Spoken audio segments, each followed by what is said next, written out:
This Chicago Public Media production is made possible in part by listeners just like you. Become a new member of WBEZ today or renew your membership online at WBEZ.org. Thanks.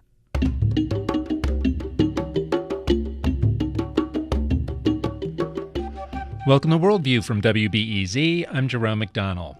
Managing our water resources in times of drought and deluge is becoming a bigger deal for everyone. Later on our monthly Eco-Myth segment, I'll have a conversation about rain barrels and rain gardens, and I'll reveal my commitment to both later in the hour. But first, more than 200,000 civilians have fled the fighting in Aleppo, Syria. The battle for Syria's commercial center may provide a pivotal moment in the conflict. Moyheddin Kassar is the president of the Syrian American Society. He's normally based here in Chicago, where we've talked with him before, but he's been in Turkey for the last month and a half, and he's been going back and forth to the Syrian-Turkish border to help provide support for the uprising and help the refugees. Moyheddin, thanks for joining us. Thank you for having me. First of all, how does the battle for Aleppo look from there? Because here you can do a Google search and you can pull up a story that says the government is really pounding the city and is going to take it back. And there's stories that say, well, the revolutionaries have done a great job and they're holding lots of portions of the cities, and it's going to be a big pivotal moment here. How does it look from there? The revolutionaries are doing a great job, as you said. We have to respect the type of the war that a revolutionary movement can war against a regime such as the Syrian regime. On the other side, the Syrian regime is using every tool in his arsenal in order to oppress the people, oppress the revolutionaries, and creating a fear in the heart of the people. But this strategy is not working. Neighborhood after neighborhood are getting bombarded from heavy artillery from far and from airplanes, from helicopters. In spite of this, it looks like the revolutionaries are not giving away any inch without a fight. We are hopeful. Now we have 11 days since the beginning of the Aleppo's battle, and the revolutionaries are still controlling around 60% of the city. And even I am very careful using the word control, because military strategic issues here has to remember. We have to remember that the goal is not to control the land. It is very hard for some group of people who are revolting and armed with only guns, very simple guns, Kalashnikov and other simple arms, to face the Syrian army or the regime's army.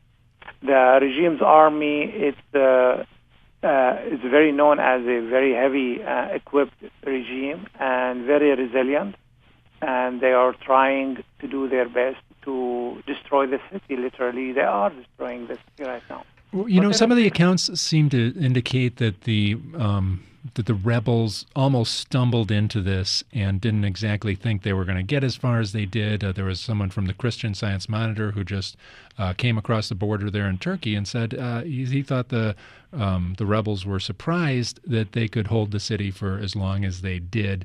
Does that sound real to you? I mean, does that sound like this is almost a haphazard kind of No, taking I witnessed the preparation for the battle for Aleppo, and I knew that these guys were working in a very professional manner and preparing for this battle. Now, holding the land longer than they expected, it is not a surprise. It is part of the revolutionary system or the revolutionary strategy. You hold the land, you expect yourself to hold it for 2-3 days, but the support of the people, the support of the civilian give you ability to hold it further. But it is going to be a big mistake if we think we are going to hold the land eternally, eternally, unless we have a systematic and system already set up of supplying weapons to the rebels. The rebels cannot hold the land for a long time without, airplanes, missiles, and heavy artillery rockets. They cannot hold the land for a long time. But even with the simple arms they have in their hand, holding the land exceeded their expectations. But I would not go to say they were surprised because they were planning for that. Maybe they were the expectation is a part that was not in the plan, but it was not surprised. They were planning to take over Aleppo. Well, what is the strategy if they don't think they can hold the land? Is their strategy to create a corridor to Aleppo, or what was the general strategy? Here's the thing. There is two levels of strategy, and we have to build on those victories they are doing. When you hear in a foreign ministry like Mrs. Clinton declaring its support to the Free Syrian Army and etc., because they build confidence at the observers that we are going to win, because no one would like to bet on a losing horse, isn't it?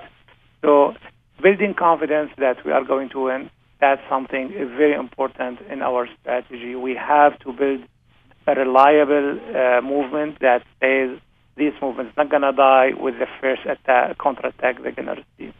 And Aleppo and Damascus build that in the system, saying, no, you cannot oppress this movement. It's not going to be dying tomorrow or after tomorrow. And on the international level, even Russia commentary and announcement start to backing off a little bit on their old language and admitting that, okay, these guys, they might win one day. So they are not winning totally today. They might win. And the other way, and the other tool or the other goals of this strategy is, I think, let me call it with a kind of figure of speech, to make Syria like a Christmas tree.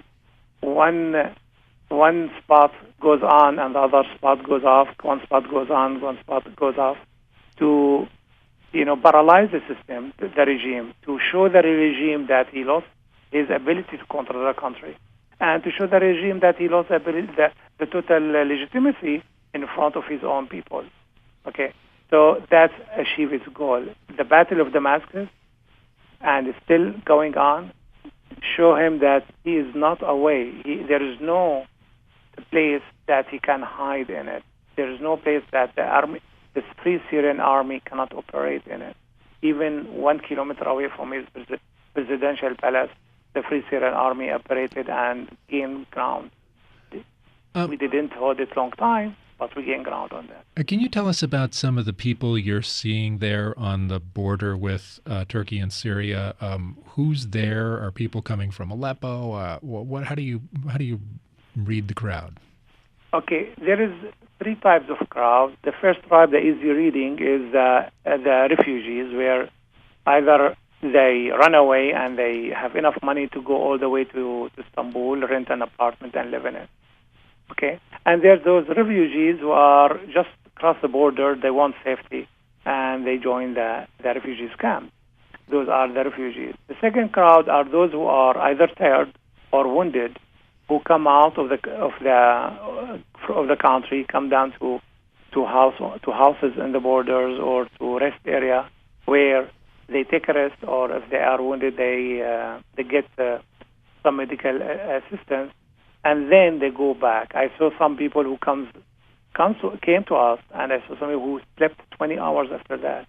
And once he finished sleeping, he just had a good meal and went back to Syria. Huh. So those are the group of people who are working on the border.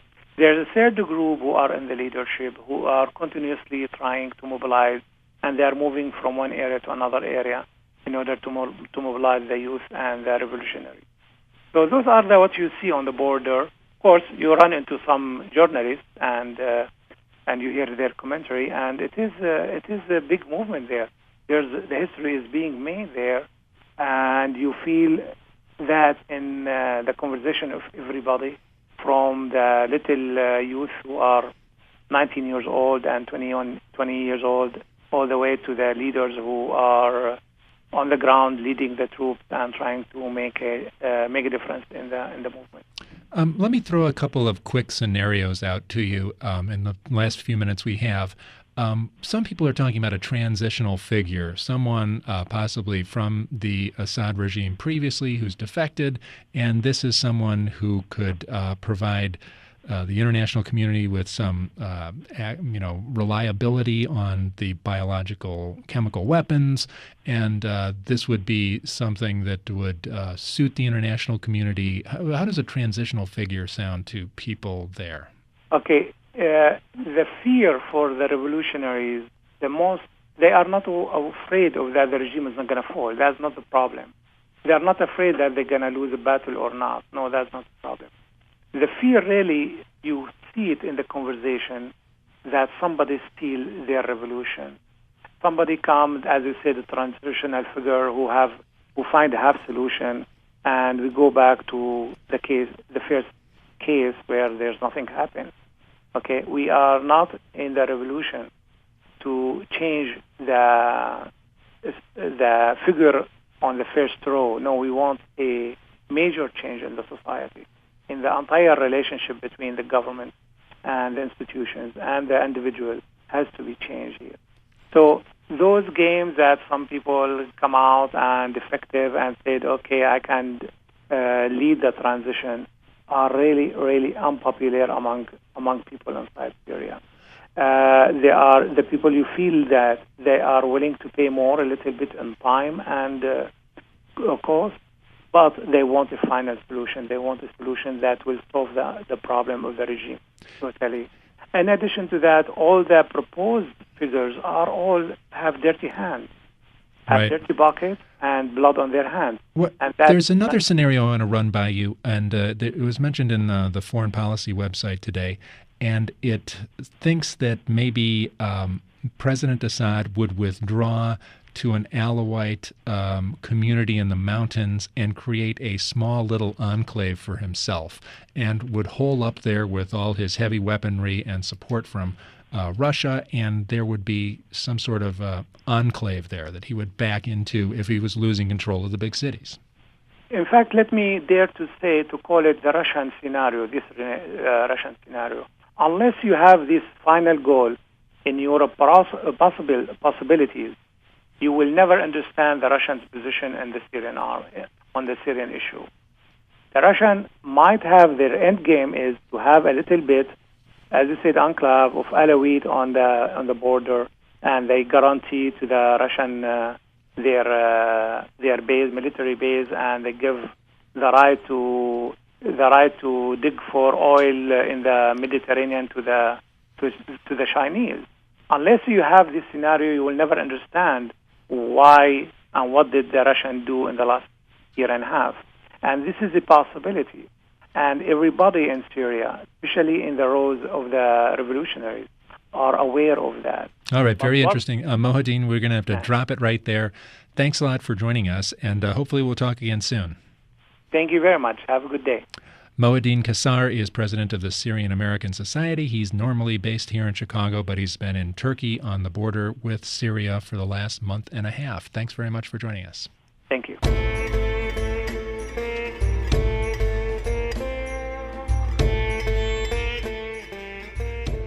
Coming up after the break, we'll talk about water management on our monthly Eco Myths segment. I'm Jerome McDonnell, and you're listening to Worldview on WBEZ.